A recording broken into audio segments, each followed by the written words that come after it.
আজ আমরা শুনব গৌতম বুদ্ধা ও অঙ্গুলিমালের কাহিনী। অঙ্গুলিমাল ছিলেন একজন বিশাল কুখ্যাত হিংস্র দানব টাইপের লোক। তার নামে এলাকার সবাই ভীতিগ্রস্ত। তিনি এক জঙ্গলে থাকতেন, এমনকি তার মাও পর্যন্ত সেই জঙ্গলে যেতে ভয় পেতেন।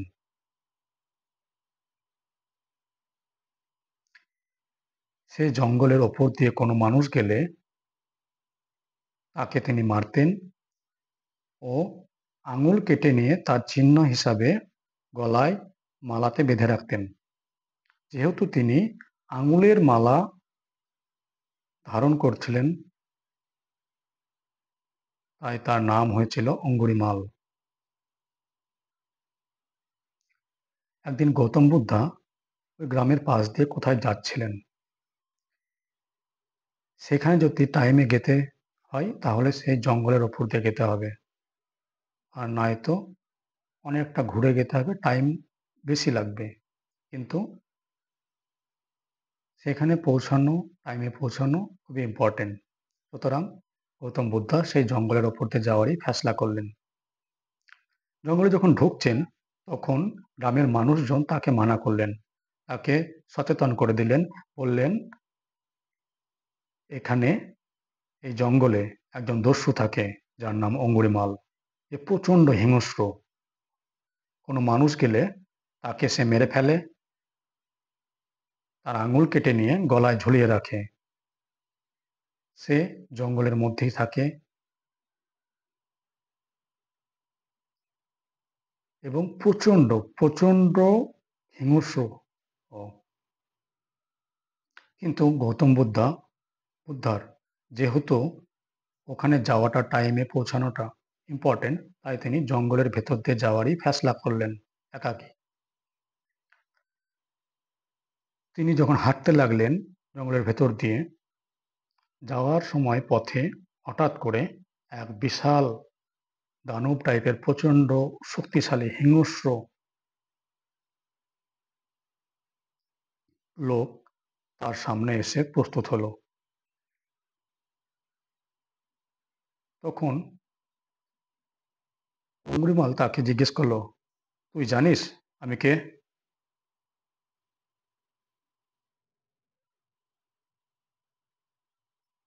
বুদ্ধা বললেন, কে আপনি? অঙ্গুলিমাল তখন আওয়াজ করলেন, আমি অঙ্গুলিমাল। বুদ্ধা চুপ করে থাকলেন। অঙ্গুলিমাল তাকে জিজ্ঞেস করলেন, তুই জঙ্গলে আসার সময় তোকে কেউ মানা করেনি? আমার নামের কাহিনী কেউ শোনায়নি তোকে? তখন বুদ্ধা বললেন, হ্যাঁ, আমি তোমার নাম শুনেছি, তোমার বর্বরতার কাহিনী শুনেছি, কিন্তু যেহেতু আমার যেখানে গন্তব্যস্থল সেখানে টাইমে পৌঁছানোটা ইম্পর্টেন্ট, তাই এই জঙ্গলের ওপর দিয়ে আমাকে যেতে হবে। সেই হিসাবে আমি জঙ্গলের ওপর দিয়ে এসেছি। অঙ্গুলিমাল তাকে জিজ্ঞেস করলেন, তুই আমার নাম জানা সত্ত্বেও এই জঙ্গলের ওপর দিয়ে এসেছিস? বুদ্ধা বললেন, হুম। অঙ্গুলিমাল তখন রাগের দৃষ্টিতে তাকিয়ে তাকে বললেন,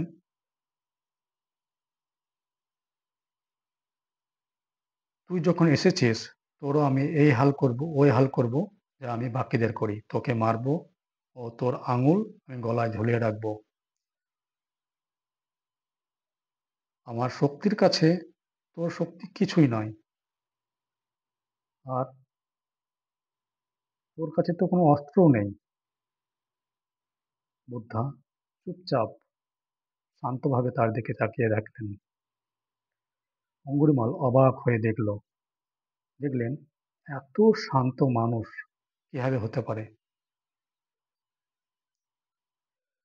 যে জানে তার সামনে এত বিধ্বংসী কুখ্যাত মানুষ দাঁড়িয়ে আছে, সে যখন চাইবে তখন তাকে মারতে পারে।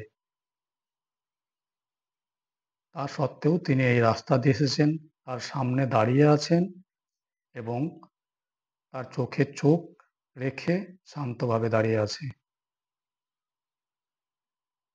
তখন তার মনের মধ্যে কনফিউশন হলো। সে তাকে বললেন, "আপনি কে?" বুদ্ধা তার নাম বললেন, "আমি গৌতম বুদ্ধা।" গৌতম বুদ্ধা বললেন, "তুমি কতটা শক্তিশালী?"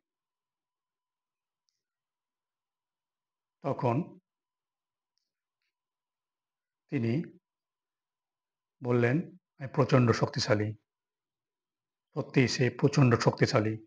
জঙ্গলে পশু-পাখি মাংসর পশু-পাখির মাংস খেয়ে সে প্রচুর ফল-মূল খেয়ে প্রচণ্ড শক্তিশালী হয়ে উঠেছিল এবং খুবই দুর্ধর্ষ।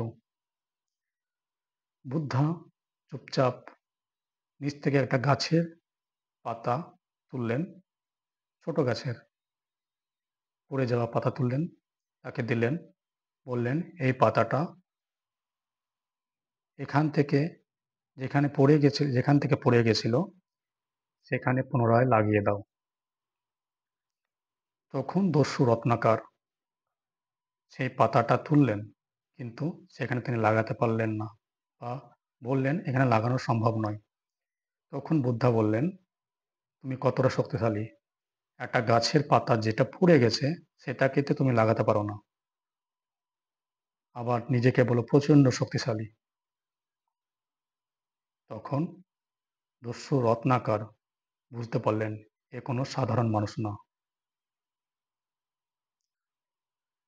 বুদ্ধা তার পরিচয় দিলেন, জ্ঞানের পরিচয় দিলেন এবং ধীরে, ধীরে কথোপকথন হতে, হতে দস্যু রত্নাকর তার দ্বারা ইনফ্লুয়েন্স হলেন।